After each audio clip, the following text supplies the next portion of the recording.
Eu sei que a reforma da Previdência é um assunto que já deu uma caída, podemos dizer assim, e ele basicamente se transformou no assunto Tabata Amaral e PDT. Mas é importante nós voltarmos a discutir a reforma da Previdência porque ela foi aprovada no primeiro turno, ela precisa passar por um segundo turno e depois ir para o Senado. Então nós precisamos continuar essa discussão a respeito da reforma da Previdência e principalmente dos impactos que a que ela vai ter na vida dos brasileiros, porque não é só um impacto social, há também um impacto econômico. Mas antes de nós continuarmos esse assunto, eu gostaria de pedir para que você se inscreva no canal do Professor Leonardo, compartilhe esse vídeo, que esse é um dos vídeos, aqueles vídeos importantes que nós precisamos divulgar para que as pessoas elas possam ficar mais informadas a respeito de assuntos-chave, como no caso da reforma da Previdência. E depois deixe seu comentário, que ele é sempre muito importante. Mas o que eu gostaria de mostrar para você aqui hoje é um estudo de algumas faculdades, dentre elas a Universidade de São Paulo, a Universidade Federal de Minas Gerais. E foi uma reportagem com a divulgação do estudo que foi publicado no site da UFMG, que é a Universidade Federal de Minas Gerais. Eu vou deixar o link aqui na descrição para que você possa, na descrição não, no primeiro comentário, para que você possa também ler essa reportagem, ver esse estudo, que é um estudo bem interessante. Mas vamos lá. Reforma da Previdência sem investimentos prejudica a economia e pode ampliar desigualdade. Então, o que ele está falando aqui? Que além da reforma da Previdência, são necessários outros investimentos para que a economia não seja prejudicada e para que não aumente a desigualdade. E eu vou ler aqui para vocês essa reportagem, que mostra o estudo, para que a gente possa entender isso um pouco melhor. Estudo publicado por pesquisadores da UFMG, que é a Universidade Federal de Minas Gerais, e da USP, a Universidade de São Paulo, alerta para o risco de apostar tudo no aumento da confiança dos agentes privados. Aí vamos lá. Isso foi publicado no dia 18 de julho, ou seja, na quinta-feira passada, 18 de julho de 2019. Se não aumentar o nível de investimento do país, a reforma tende a ser contracionista, isso é, impactar negativamente o crescimento da economia, além de piorar o quadro da desigualdade no Brasil, afirmam pesquisadores da UFMG e da USP que publicaram recentemente projeções sobre o tema. Para eles, o debate sobre a reforma da Previdência é excessivamente pautado na poupança que ela deve gerar para o governo. Eles defendem que é preciso considerar também os efeitos que os cortes de benefícios teriam sobre a renda das famílias e aqueles que, por sua vez, a redução da renda teria sobre o consumo e investimentos. Porque o que acontece?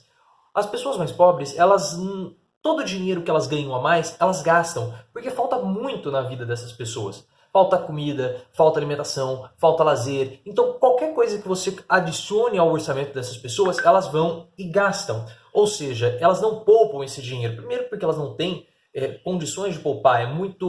A vida delas é muito apertada por conta do salário. Então, tudo que elas ganham, elas revertem em consumo. E isso faz a economia girar. É diferente você dar dinheiro para os mais ricos. Os mais ricos, eles pegam e eles poupam esse dinheiro, investem em capital especulativo. Os mais pobres, eles reinvestem esse dinheiro na economia, no mercadinho, comprando um quilo a mais de arroz, comprando um saco a mais de feijão. E isso faz a economia girar. Mas vamos lá. Além disso, segundo os pesquisadores, é arriscado apostar que apenas a reforma da Previdência será capaz de provocar a retomada da confiança dos agentes privados. Um dos principais argumentos em que está baseada a proposta da emenda constitucional que foi aprovada em primeiro turno. Não existe consenso sobre a resposta a uma medida como essa na forma de investimento. Os estudos empíricos sobre a resposta do investimento ao aumento da confiança são escassos e têm resultados ambíguos, alerta a professora Débora Freire Cardoso, da Faculdade de Ciências Econômicas da UFMG. Débora assina estudo sobre o tema juntamente com os professores Edson Domingos, da UFMG, e Luiz Eduardo Afonso, da USP. E com o doutorando em Economia Guilherme Cardoso, da UFMG. O trabalho está publicado aqui. O modelo utilizado para o estudo do tipo equilíbrio geral computável foi elaborado para a tese defendida por Débora Freire, na UFMG, em 2016 e contemplada pelo Prêmio BNDES 2018. Aí explica mais ou menos o que é o modelo, não vamos nos ater a isso. Agora tem a projeção de cenários. 2 cenários. Para o estudo foram criados 2 cenários, sempre com prazo de 10 anos, até 2030. No primeiro, em que não há resposta incremental, do investimento devido à reforma da Previdência, o resultado é a contração da economia, com um desvio negativo do PIB e queda no consumo das famílias, além do aumento das exportações e queda das importações. A causa é o efeito negativo dos preços domésticos, que estimula as exportações e desestimula importações. No segundo cenário, o investimento corresponde à reforma e os pesquisadores trabalharam com a hipótese de que cada real que o governo deixa de gastar com os benefícios, a iniciativa privada invista R$1. Então, no primeiro cenário, o governo deixa de gastar e a iniciativa privada não investe. No segundo cenário, o governo deixa de gastar R$1 e a iniciativa privada investe esse real. os resultados seriam positivos, embora esse cenário possa ser considerado otimista, segundo Débora. O mais plausível, observa ela, é que a realidade fique entre os dois cenários e então os efeitos para a economia podem ser contracionistas ou expansionistas. Então, possivelmente, então vai ser mais ou menos um meio termo entre esses dois cenários. Aí nós não sabemos se vai ter expansão ou se vai ter contração. Desigualdade. Uma característica do modelo elaborado por Débora em sua pesquisa de doutorado e aplicado para os estudos dos cortes dos benefícios da Previdência é a capacidade de medir os efeitos desse tipo de ação, por tipo de benefício, sobre a desigualdade socioeconômica do país. As projeções são feitas de acordo com os regimes de aposentadoria e pensão. Aí eles citam aqui.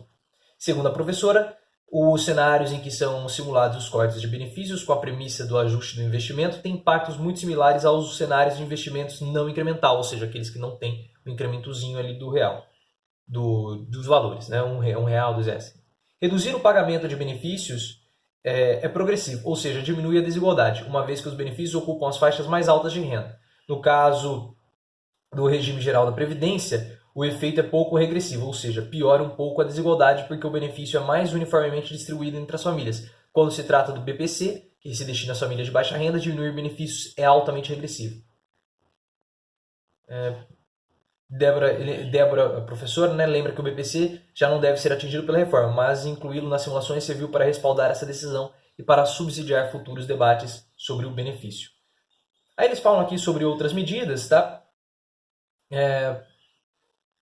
Então eles falam aqui, ó, deixa eu ver. Os autores da nota técnica, blá blá blá, Débora enfatiza que para que haja um incremento dos investimentos são necessárias outras medidas, como a reforma tributária. Nosso sistema de impostos é regressivo por conta do grande peso para as famílias de baixa renda e ineficiente na medida em que os tributos incidem em cascata. E eles falam aqui da reforma tributária, tal, que já começa a ser discutida. Então nós temos que voltar a falar da reforma da Previdência, porque esse é um assunto que ainda temos o segundo turno e também isso vai passar pelo Senado. Então a população precisa ficar atenta, porque você retirar os benefícios que já não vão ser mais ameaçados, mas esse é um movimento econômico importante, porque quando você entrega dinheiro para os mais pobres, eles começam a consumir e isso faz a economia girar. Por isso que nós precisamos reduzir essa desigualdade que nós temos no Brasil e nós precisamos colocar os pobres, as camadas mais desfavorecidas, no caminho do consumo, porque assim a economia acaba girando e isso é que nós defendemos aqui no canal do Professor Leonardo. Se você gostou desse vídeo, compartilhe,